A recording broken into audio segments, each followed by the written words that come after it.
আজকে আমরা কথা বলবো সাপেদের দ্বীপ সম্পর্কে। দ্বীপটি কোথায় অবস্থিত এই ভিডিওটি দেখলে পুরোপুরি জানতে পারবেন। এখানে মাত্র একটা সাপ আমাদের ভয় পেয়ে দেন। সেখানে একটা গোটা দ্বীপ সাপে দিয়ে ভরপুর। শুনলে কেমন ভয় লাগছে তাই না? বন্ধুরা, আজকে আপনি পৃথিবীর ভয়ঙ্কর দ্বীপ স্ক্যাগ আইল্যান্ডের কথা বলবো। এই দ্বীপটি এতটাই ভয়ঙ্কর যে সরকার এই দ্বীপে ঢোকা নিষিদ্ধ করে দিয়েছে। বন্ধুরা, এই দ্বীপের যেদিকে তাকাবে শুধু সাপ আর সাপ দেখতে পারবেন। এই দ্বীপ এত সাপ আছে স্ক্যাগ আইল্যান্ড বলা হয়।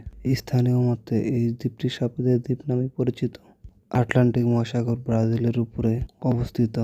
বাইরে থেকে এই দ্বীপটি এতটা সুন্দর দেখা যায় যে সবাই এখানে বেড়াতে যেতে চাইবে। গবেষকদের মতে এই দ্বীপে প্রতি বর্গ কিলোমিটারে প্রতি 5 থেকে 10টা সাপ পাবেন। 1920 সাল পর্যন্ত এখানে মানুষের বসতি ছিল, তাও একটি লাইট হাউসের উপরে। এই দ্বীপে একটি লাইট হাউস আছে, সমুদ্রের জাহাজগুলি দিক নির্ণয় করে। এই লাইট হাউসটি দেখার জন্য পরিবার নিয়ে থাকতেন। সাপেদের আক্রমণে পুরো ফ্যামিলি মৃত্যুবরণ করে।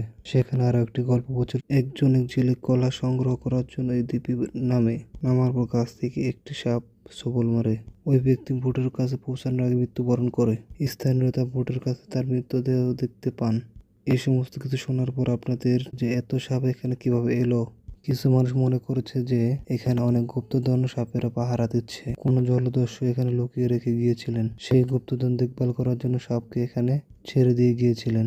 কিন্তু এটা প্রচলিত গল্প ছাড়া আর কিছুই নয়। যদি গুপ্তধন থেকেই থাকে, জলদস্যু যাবেন কেন?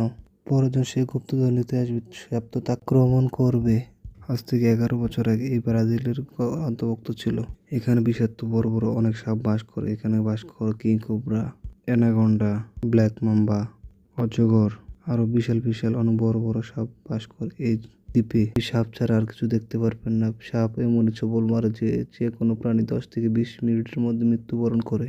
প্রাণী যতই বড় হোক, সাপের সবলের সামনে প্রাণীগুলো সবকিছু নিস্তব্ধ হয়ে যায়। গাছের পাতার উপরে লুকিয়ে পাখিদের নজর রাখে। পাখি আশেপাশে এসে মেরে ফেলে।